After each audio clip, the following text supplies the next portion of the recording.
Hello, and welcome back to the Bloom and Beyond podcast. In the last episode, we talked about letting go of pressure, rethinking New Year's resolutions, and choosing small, sustainable change instead of trying to do everything all at once. Today, I want to build on that conversation and talk about habits. Because once we move away from big resolutions, the next natural question becomes, how do we actually build habits? And more importantly, how do we stick with them? Most of us don't struggle because we don't know what to do. We know we should move more, eat better, get more rest, be more social, and take better care of ourselves. The challenge isn't information. The challenge is consistency. And that's where habits come in. One of the biggest misconceptions about habits is that they're built through motivation. We think, once I feel motivated, I'll stick with this. But motivation is unreliable. It comes and goes. Life happens, energy fluctuates, and stress shows up. Habits that last aren't built on motivation, though they're built on structure, simplicity, and repetition. So let's talk about what actually helps these habits stick. First, start smaller than you think that you should. And this is where most people go wrong. We choose habits that sound impressive instead of habits that are realistic. Instead of, I'm going to work out for an hour every day. Try, I'm going to move my body for 10 minutes. Instead of, I'm going to completely change my diet. Try, I'm going to add one nourishing choice a day. Instead of, I'm going to meditate every morning. Try, I'm going to take 3 deep breaths before I start my day. If a habit feels easy, that's not a sign that it's ineffective. It's a sign that it's sustainable. Second, attach the habit to something that you already do. So one of the simplest ways to build a habit is to anchor it to an existing routine. So this might be like stretching while your coffee brews in the morning, taking a short walk after dinner, drinking a glass of water before your first cup of coffee, or journaling right before bed. When a habit is tied to something that you already do, it becomes easier to remember and easier to repeat.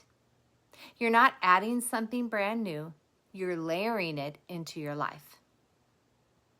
Third, focus on identity, not perfection. And this is a big one. Instead of asking, did I do this perfectly today? Try asking, is this the kind of person that I'm becoming? You don't need to eat perfectly to be someone who cares about their health. You don't need to exercise every day to be someone who values movement. You don't need to do it all to still be moving in the right direction.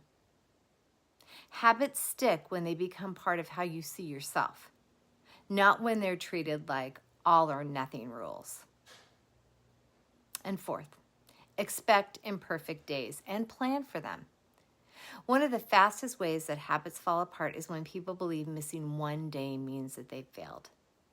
But missing a day isn't the problem. Quitting is. Habits that stick allow for flexibility. If you miss a day, the goal becomes simple. Just don't miss 2. Consistency over time matters far more than perfection. Progress isn't linear, and habits don't require flawless execution. And fifth, make the habit feel good. If a habit feels punishing, it won't last. Habits are reinforced when they feel supportive, grounding, and even enjoyable. That might mean choosing movement that you actually like, listening to music or a podcast while you walk, creating a calming routine instead of a rigid one, or celebrating the act of showing up, not just the outcome. Your brain repeats what feels rewarding. Even small movements of satisfaction matter. And finally, keep the focus on why you're doing this. Habits aren't about discipline for the sake of discipline. They're about how you want to feel. More energy, more ease, more stability, and more joy. When habits are connected to how you want to live, not just what you think you should do, they become meaningful instead of exhausting. So if you're listening to this and you're thinking, I want to build better habits, but I don't want to burn out again, here's your takeaway. Start smaller than feels necessary. Attach habits to your existing life. Focus on consistency, not perfection. Allow room for imperfect days. And choose habits that support your happiness. That's how habits stick. As we wrap up today, I want to leave you with a few gentle questions here. What's one habit that you've been trying to force that could be made simpler? What's one small habit that you could start this week? Just one. And how would it feel to build habits that support your life instead of controlling it? Thank you so much for spending this time with me. And please, if you hit the like button, that would be helpful in building our community. Also, if this episode was helpful, feel free to share it with someone who's trying to make a change in a more sustainable way. I'll see you next time on Bloom and Beyond.